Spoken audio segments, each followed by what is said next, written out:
naitwa Michael Karano. Mimi ni seek justice ya nyumba yangu ambayo nimejenga na pesa zangu.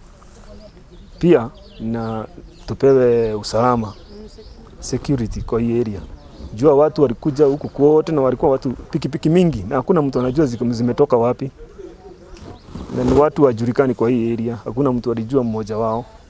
Kwa hivyo ni tukio limemwakora. Bao walikuwa wamejihami na machuma, vibui na mapanga. Watu kama 50 hivi. Ndio wakatuamuru tutoke nje, wakaanza kuvunja nyumba. Maana venye wamevunja nyumba yangu hapa. Watoto wangu walikuwa ndani bado wamelala. Nikawasihi tu nitoe watoto wangu wasumie ndani. Naomba serikali ijue nini inafanyika kwa hii mji yako. Kwa sababu niliwauliwa kijana moja. Sasa wanataka kuchukua hapa. Hakuna kitu walisema. Mimi niwauliza nini mnataka? Hakuna mtu alisema, isipokuwa moja aliniambia, "Wewe rudi." Nikamuuliza nini? Na mnabomoa manyumba kwa nini? Alafu wakatupiga duru, tukapiga duru tukiwa wengi. Watu wakaja. Kuja tu hao watu walikuwa wanakatalia hapa kwa barabara.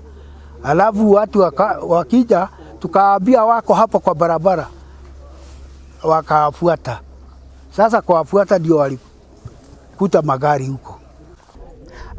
Naitwa Ephantus Jage, ACC wa Deya Division.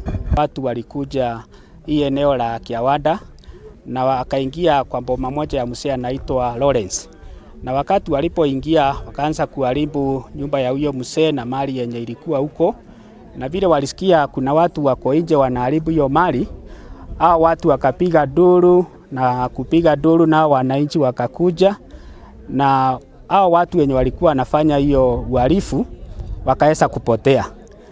Kuna magari matatu na motorbike moja ilichomwa, yenye imechomwa kwa kiwango hatuwezi jua even number plate ama kujua hizo magari ni za kina nani, lakini ile kitu mzuri ni ya kwamba kiwango yetu ya DCI na crime hiyo hao ofisa wote wamefika kwa hii eneo na wanaendelea kung'ang'ana kuangalia ama kujua sababu ya hiyo jambo ifanyike, na tukisajua nani walifanya huo uhalifu wa nyumba na pia kuchoma magari, tutaweza kufanya ya kwamba hawa watu wote wamechukuliwa hatua.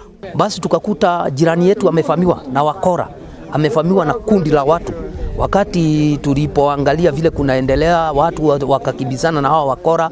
Walikuwa wakora wengi, walikuwa na pikipiki, walikuwa na magari. Sasa ile magari wakati walikuwa wanakimbia, wengine walimanage kukimbia na mapikipiki wakapotea. Alafu wale walikimbia na magari wakapitia barabara ambayo imefungwa. Sasa umati uliokuwa na hamaki ambao walikuwa sasa wamekuja kuitika, ndio hao umati ulisindi ukaweza kuchoma hayo magari matatu. Sasa hayo magari matatu tayari yamechomwa, yako hapa, ndio haya unayoyaona hapo.